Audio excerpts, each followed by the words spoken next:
Hello, trading is closed on Wednesday, September 22nd, 2021.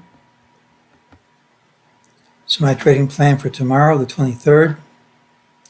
Please remember I can be completely wrong, and any trade you make should be at your own risk. We always start by reviewing a previous call. We thought we hit the pattern with the early low, which is this. Tomorrow we'll look for the pattern with an early high. I said yesterday's pattern was a negative pattern. Futures were down around 10 handles. And I said the only thing that would prevent a drop tomorrow would be if we gapped and promptly overtook this high. And despite the fact that futures were down here, that's what happened. I thought it was a reasonable chance of it happening, and it did.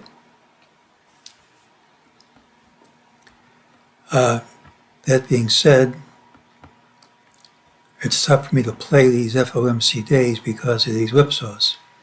It's typically a 3-leg whipsaw. Here's your first leg. Measure the distance from the announcement price. Next leg is higher. Next leg is usually higher still. And that's played out, but usually the first move, which is down, tells you the next major move in the market. Just doesn't mean it has to start tomorrow. During the day, MEJT said these moves are all false. They've already retraced, and that's played out.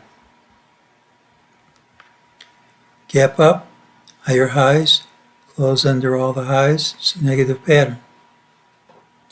What counts isn't today's close, but tomorrow's open. So either you gap and take this high out early, or we see lower prices. The FOMC announcement price, 43.96.77, often acts as a support resistance area. So if we start gapping up and clear this, and we clear this, we could go higher. But if we don't, we look for lower prices.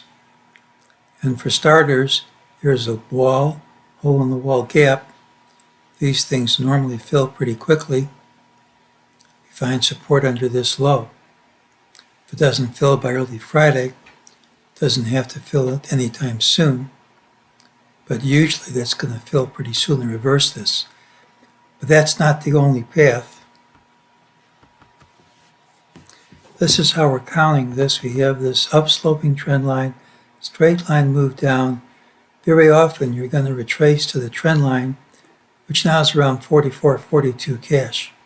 Doesn't have to print, but it's a possible target and resistance area. I've come up with all kinds of ways to count this. This is certainly a perfectly clean count. The fibs are all good. Have your ABC with good fibs. Therefore, making an ABC now, C can certainly stop here. Doesn't have to have any relationship Fibonacci-wise to A. But if it equals A, you get the same 44.42 cash price.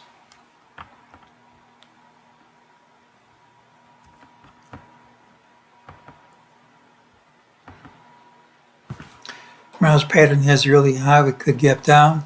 Typically, it's a rally day with a fine lower high. Failure is a straight line drop. First move after FOMC announcement was down. Usually this means the next significant market move is down. Just doesn't tell us what happens tomorrow. We get a hole in the wall gap.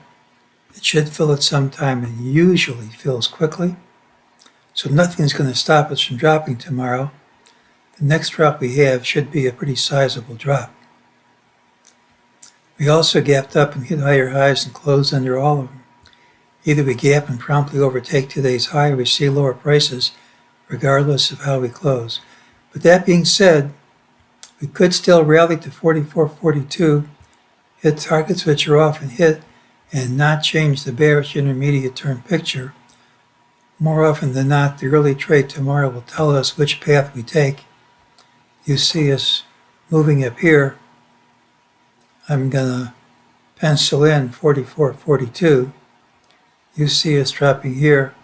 I'm going to look for support under, I guess that's 43.53, but I'm not going to look for that to hold very long. So tomorrow has the early high, usually a rally day. Failures, a straight line drop. We should find out early which of the two happens, and that's today's call.